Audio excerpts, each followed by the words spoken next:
A paz do Senhor, meus amados irmãos, companheiros, professores, pastores, alunos que gostam, que estudam a palavra de Deus. Chegamos na lição de número 10, dia 11 de março de 2018, nós já estamos chegando, completando o trimestre basicamente, né? Faltam apenas mais 2 lições. Mas a lição de número 10 fala sobre dádiva, privilégios e responsabilidades da nova aliança. Então, dons, dádiva, privilégios e responsabilidade da nova aliança.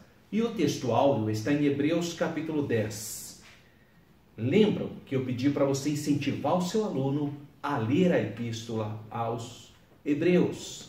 Então, se ele estivesse lendo de acordo com o que nós propomos, hoje, então, eles estariam lendo o capítulo 10, para estudar o capítulo 10. E o texto áureo está no versículo 22, que declara: cheguemo-nos com verdadeiro coração, em inteira certeza da fé, tendo o coração purificado da má consciência e o corpo lavado com água limpa. E a nossa verdade prática declara: a nova aliança é uma dádiva, é um presente divino que traz grandes responsabilidades. Então, ao mesmo tempo que é uma dádiva, que é privilégio, também existe responsabilidade. Vamos pensar um pouquinho, então, a respeito de Hebreus capítulo 10, versículo 22. O nosso texto áureo está inserido entre os versículos 19 a 39 de Hebreus 10. O autor aos Hebreus, nesse versículo, declara que devemos aproximar do trono da graça, assim como já nos apontava o escritor no capítulo 4, versículo 16, que declara: cheguemos, pois, com confiança ao trono da graça. Olha o versículo 22 do capítulo 10. Cheguemos-nos com verdadeiro coração. Então, não é a primeira vez que ele exorta para que os cristãos da Judéia, e agora para nós também, nos aproximemos, nos cheguemos. Então, ele fala, lá em Hebreus 4,16, cheguemos, pois, com confiança ao trono da graça. E agora, no capítulo 10, versículo 22, ele fala, cheguemos-nos com verdadeiro coração. Essa é a ideia de quem pretende chegar-se a Deus. Chegar com o coração aberto, com o coração contrito. Lembra que o salmista faz essa poesia, esse cântico, dizendo que o coração que agrada a Deus é o coração contrito. Não são os sacrifícios, não são os esforços humanos, mas é ter um coração receptivo para a palavra de Deus. Então ele inicia dizendo: cheguemo-nos com verdadeiro coração, coração sincero, coração aberto diante de Deus, em inteira certeza de fé. Sem fé é impossível agradar a Deus. O livro, ou a carta aos Hebreus, ela fala muito de fé, porque a fé contrapõe as obras. Então, quando ele fala de fé, ele está trazendo o povo judeu que tinha tido uma experiência de fé no dia de Pentecostes, mas que agora, do ano 33, chegando mais ou menos no ano 60, 62 a 64, o contexto de quando foi escrito a epístola aos Hebreus, muitos tinham perdido a fé, estavam voltando para as obras, estavam voltando para as cerimônias do judaísmo. Então ele vai despertar. Nós temos que chegar não com cerimonialismo, não com obras da carne, mas com fé. Esse é o método que Deus estabeleceu para que cheguemos até Ele. Porque sem fé é impossível agradar a Deus. Então o nosso texto áureo primeiramente nos exorta a chegarmos com coração, a chegarmos com um verdadeiro coração. Segunda perspectiva, com inteira certeza de fé, tendo o coração purificado da má consciência. Você sabe que coração, ele está muito associado com uma série das nossas emoções. E aqui ele pontua que nós temos que ter o coração purificado da má consciência. Só o sangue de Jesus pode fazer isso. Pode lavar o nosso espírito, pode lavar a nossa alma, a sede das nossas emoções, para que efetivamente nós vivamos em santidade. E ele fecha a palavra exortativa do nosso textuário, dizendo: e o corpo lavado com água limpa. Veja, é verdade que há muitos que têm uma tendência a pensar no batismo. Essa é uma tendência que eu diria até natural, a ideia do batismo. Mas o batismo é algo simbólico.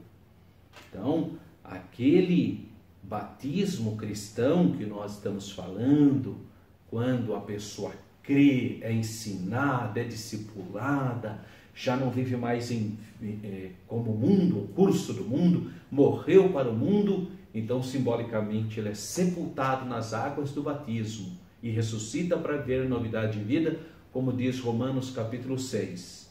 Então esse é o simbolismo do batismo, mas a impressão que se dá aqui, que ele está falando de uma lavagem de água, e o que lava efetivamente o nosso corpo das obras más, o que lava o nosso coração, além do poder do Espírito Santo, do precioso sangue de Jesus, é o poder da palavra.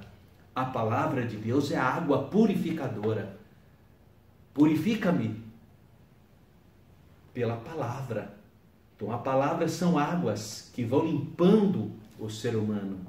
Então, esse versículo é extremamente importante, porque ele vai nos exortando a termos uma comunhão com Deus extremamente transcendente, chegar a Ele. O que falta muito hoje, meus queridos irmãos professores, alunos da Escola Bíblica Dominical, é que os cristãos cheguem-se mais a Deus, evoque mais o poder de Deus para a sua vida, invoque o precioso sangue de Jesus sobre a sua vida, para que nós tenhamos de fato experiências com o nosso Salvador, com o sangue do Senhor Jesus, lavando o nosso espírito, a nossa alma, a nossa carne, a palavra lavando a nossa alma, a purificação das águas, que é a palavra de Deus, e a fé sendo o firmamento disso tudo, né? Tendo fé. Então o nosso textual ele é muito maravilhoso, Hebreus capítulo 10, versículo 22, quando ele então nos exorta: cheguemo-nos com verdadeiro coração, em inteira certeza de fé, ou seja, com confiança, tendo o coração purificado. Infelizmente, muitas pessoas alimentam coisas ruins no coração. Enganoso é o coração do homem, né? A sede das nossas emoções tem que ser lavada, transformada pelo poder de Deus e da má consciência, né? Ter a mente de Cristo e o corpo lavado com água limpa. E depois de tudo isso, então, podemos, sem dúvida, reter firmemente a confissão da nossa esperança. Glória a Deus, que somos de Deus e queremos voltar para o nosso Criador na sua plenitude. A lição de número 10, então, ela vai falar sobre dádiva, sobre privilégio e sobre responsabilidade. Então, o primeiro tópico fala da dádiva da nova aliança, dádiva no sentido de presente. 2, os privilégios que nós temos na nova aliança. E, finalmente, as responsabilidades. Leitura bíblica, Hebreus capítulo 10, e o capítulo 10 de Hebreus possui 39 versículos. Em sala de aula, há uma proposta de ler os versículos 1 a 7 e 22 a 25. Há uma interação para nós compreendermos a importância da justificação, regeneração e santificação. Então, quando o Espírito Santo toca na vida da pessoa, que a graça de Deus alcança a pessoa e ela acolhe essa verdade e ela confessa o Senhor Jesus Cristo como seu Salvador pessoal, então o primeiro toque é sempre de Deus. Então a graça de Deus se é manifestada, trazendo salvação. Ele confessa, ele crê, ele acolhe essa graça. Quem crer e for batizado será salvo. Então, imediatamente ele é justificado, está justificado diante de Deus. Opera a regeneração, torna-se então uma nova pessoa. Agora ele é de Deus. Inicia então o processo da santificação, graças a Deus. Qual o objetivo dessa lição 10 especificamente? Saber qual a dádiva da nova aliança, apresentar os privilégios da nova aliança e explicar as responsabilidades da nova aliança. Bem, então o primeiro tópico é a dádiva da nova aliança. E há 3 subtópicos. O primeiro, uma única oferta. Então é importante nós entendermos isso. No Antigo Testamento põe em destaque centenas de ofertas. Olha, se você lê o livro de Êxodo, Número, Levítico, Deuteronômio, você vai ver um monte de ofertas, um monte de sacrifícios que eram realizados no culto judaico. A quantidade de animais mortos nessas celebrações eram impressionantes. Uma coisa assim assustadora. Especialistas na cultura judaica e na língua hebraica afirmam que houve situações nas quais os filhos de Arão se gabavam de ficar cobertos de sangue até os tornozelos, de tanto animais sacrificados.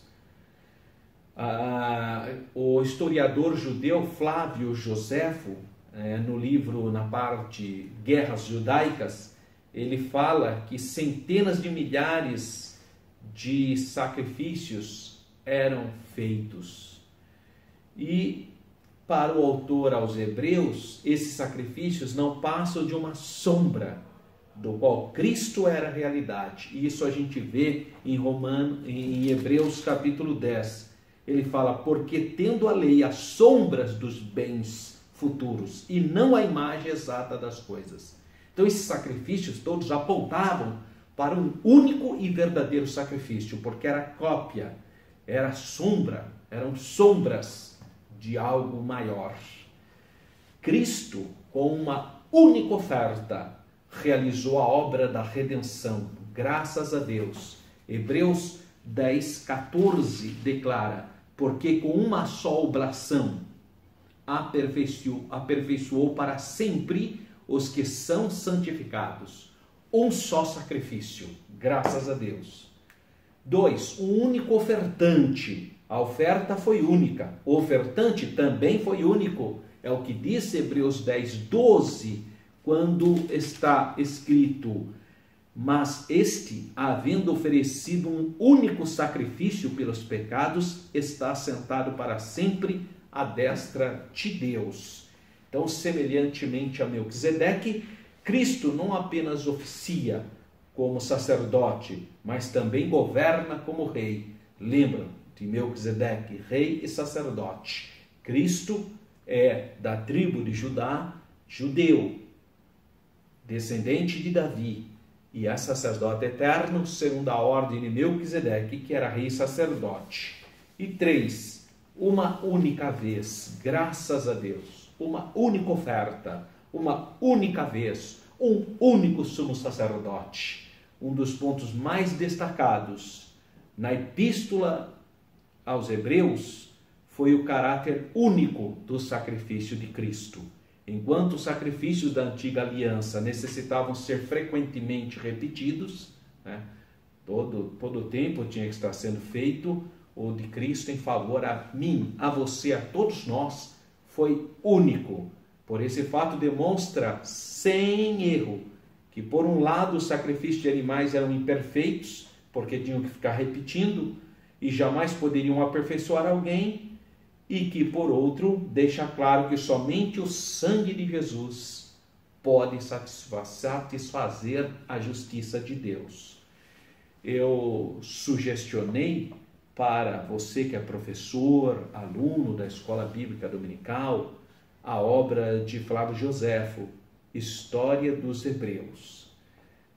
Flávio José foi um grande historiador do primeiro século e ele, graças à sua habilidade literária, ele escreveu sobre a história de Israel, consegue falar sobre períodos que são obscuros, né, que não estão na Bíblia, como o período interbíblico, por exemplo. Fala sobre a época de Jesus, a situação do sacerdócio, as seitas judaicas, os governantes da época, o helenismo. Então ele é muito rico em história, mas não é perfeito. Ele é um historiador falho também. Então ele também conta coisas ali que não se sustêm historicamente nem geograficamente. Mas é uma obra literária apreciável para quem quer conhecer a história do povo judeu do período de Jesus, pouquinho antes, pouquinho depois, ou seja, era a época que os romanos governaram a Judéia. É um livro muito bom porque Flávio José foi contemporâneo do Senhor Jesus. Então é um livro que vale a pena você ler. Chama História dos Hebreus, Flávio José, e quem publicou foi a Casa Publicadora das Assembleias de Deus, a CPAD. Ela publicou primeiro em 3 volumes e hoje é um volume único. Tá? Vale a pena você adquirir esse material, muito bom. Há um subsídio teológico aqui, bibliológico, que vai falar também, que vai abordar a questão do sacrifício expiatório de Jesus, que é o único que tem poder de remover o pecado. O dos animais cobriam, o de Jesus tira. Lembra o que João Batista falou ao ver Jesus? Eis o Cordeiro de Deus que tira, arranca, extirpa o pecado do gênero humano. Graças a Deus. 2. Os privilégios da nova aliança. Nós vimos então a bênção, o presente de Deus, né? A dádiva. Agora, os privilégios.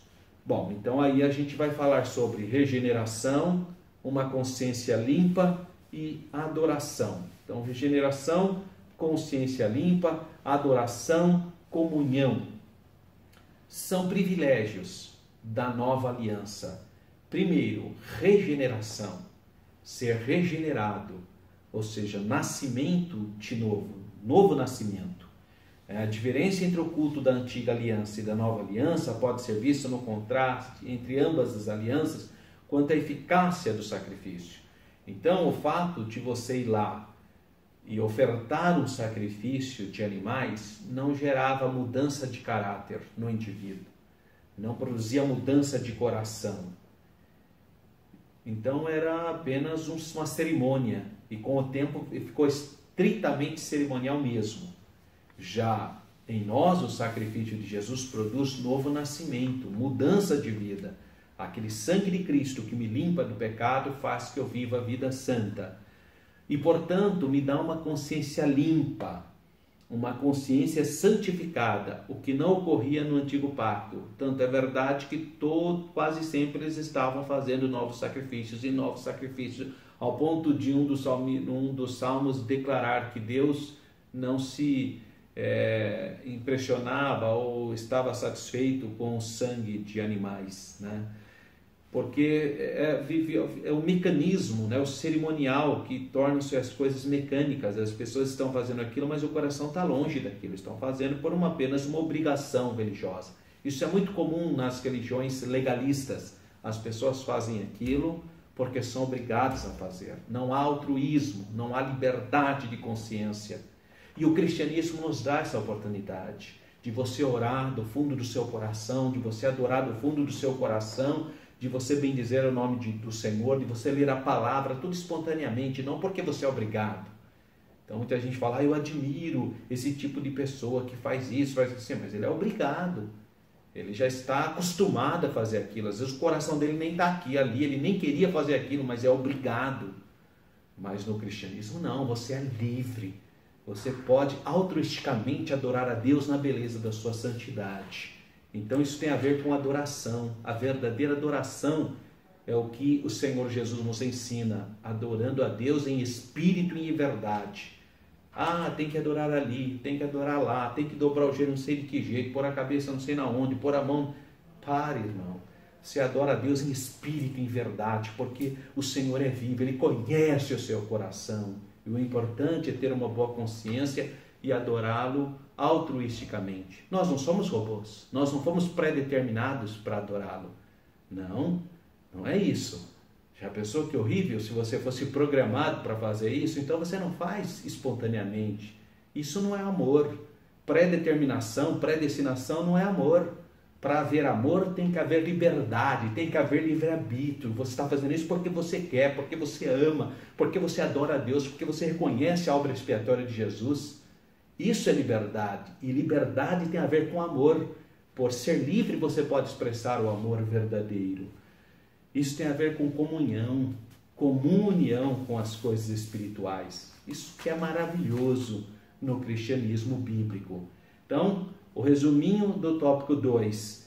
Muitos são os privilégios da nova aliança, mas o acesso direto à presença de Deus, graças à mediação do Senhor Jesus Cristo, constitui o maior de todos eles, graças a Deus.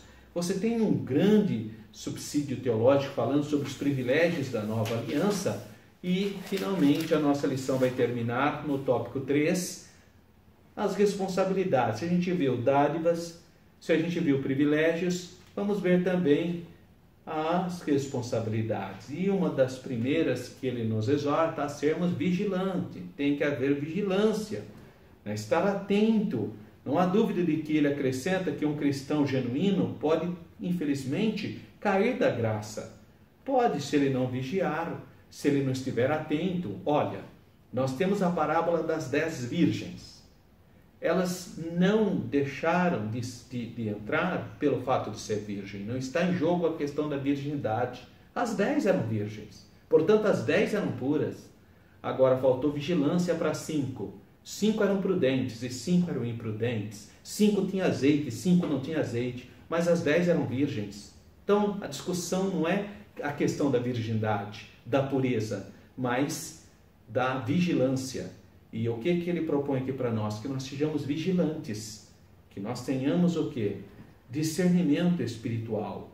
Então, aqui no capítulo 10, versículo 29, declara: quanto maior castigo cuidar vós, será julgado merecedor aquele que pisar no Filho de Deus, e tiver por profano o sangue da aliança, com que foi santificado, e fizer agravo ao Espírito e da graça. Ao Espírito da graça. Então, olha, o que vem a ser essa apostasia. Então, é possível a pessoa cair? Claro que há. Claro que é possível, se ela não vigiar. Então, eu tenho que ter essa responsabilidade de ser vigilante, a vigiar mais. 2, a confiar nas promessas de Deus. A confiar, porque às vezes os sofrimentos, as doenças, as dificuldades da vida faz com que a gente venha perder a esperança. No Brasil nós estamos passando por um período muito difícil de insegurança, muita bala perdida, muita violência. Nós estamos passando por um período de descrédito político. A mídia retrata todo dia problemas de corrupção. Então a gente começa a perder a esperança em tudo. Então as pessoas vão ficando incrédulas, sem esperança, sem confiança. E na perspectiva bíblica, infelizmente, às vezes ocorre isso também. Muitos cristãos começam a ficar indiferentes às coisas de Deus, não querem mais participar dos organismos da igreja, a contribuir, a ajudar, a evangelizar, direto ou indiretamente. Então vem o quê? A falta de confiança. E nós precisamos compreender que nós estamos marchando para o céu, nós somos peregrinos nessa terra e nós não vamos deixar ser influenciados pelas coisas desse mundo, porque o nosso alvo é Cristo. Nós estamos olhando para Jesus. Em Hebreus declara: Jesus Cristo é o mesmo, ontem, hoje e eternamente. As nossas expectativas aqui na terra, elas não podem ser maiores do que nós temos a expectativa celestial. Então, nós não temos que perder a esperança em nada. Nós continuamos com confiança, com fé, crendo nas misericórdias do Senhor e perseverança. Então, vigilância, confiança e perseverança. Então, é importante eu compreender como é importante eu ser persistente. Infelizmente, a nossa cultura faz com que a gente não seja perseverante. Eu conheço um monte de gente que já começou esse ano falando que quer emagrecer, mas é só conversa, não tem perseverança. Só a segunda-feira, depois já esquece tudo. Tem um monte de pessoas que, não, agora eu vou começar a estudar. Aí começa, para. Aí eu vou aprender a tocar um instrumento de música, um violão. Aí compra violão, compra. Vai tudo guardado lá. Porque não tem perseverança. Então isso é um problema da nossa cultura. Aí eu vou ler um livro. Aí começa a ler 3, 4 páginas, depois já está encostado lá. Não, esse ano eu vou ler a Bíblia. Todo dia eu vou ler. Já está atrasado, já está fora. Porque não tem perseverança. E nós precisamos ter foco. Nós precisamos ser perseverantes, irmãos. E a palavra de Deus, o autor conclui o capítulo, aqui, capítulo 10, versículo 36, ele fala assim, claro que eu dei exemplos materiais, mas pensa na perspectiva espiritual. Porque necessitais de paciência, para que depois de haver desfeito a vontade de Deus, possais alcançar a promessa. Porque ainda que pouquinho de tempo, o que há de vir virá, e não tardará. Mas o justo viverá da fé, e se ele recuar, a minha alma não tem prazer nele. Nós, porém, não somos daqueles que se retiram para a perdição, mas daqueles que creem para a conservação da alma. Graças a Deus. Perseverança. Resuminho do tópico 3, a nova aliança não há privilégios. Na nova aliança há privilégios, há dádivas, mas também grandes responsabilidades, tais como a vigilância, confiança e perseverança. Há um subsídio teológico do comentário bíblico pentecostal e também um assunto sobre a importância de congregar, de estar presente nos cultos. E as considerações finais. Chegamos no final de mais uma lição, a lição de número 10. Observamos que o autor nesse capítulo praticamente exauriu o assunto em torno do sacerdócio de Cristo. A comparação detalhada que ele fez entre os dois pactos, a antiga e a nova aliança. Cristo tornou-se então possível o que na antiga aliança era apenas uma promessa, uma possibilidade, uma indicação. Todavia o cristão não deve se acomodar, não deve ficar indiferente, nem tampouco negligenciar a nova aliança, abusando da graça. Quer dizer, não entendeu nada e começa a abusar então. Não, mas Deus é muito bom, a graça de Deus, o amor de Deus. Irmãos, cuidado, vigiai.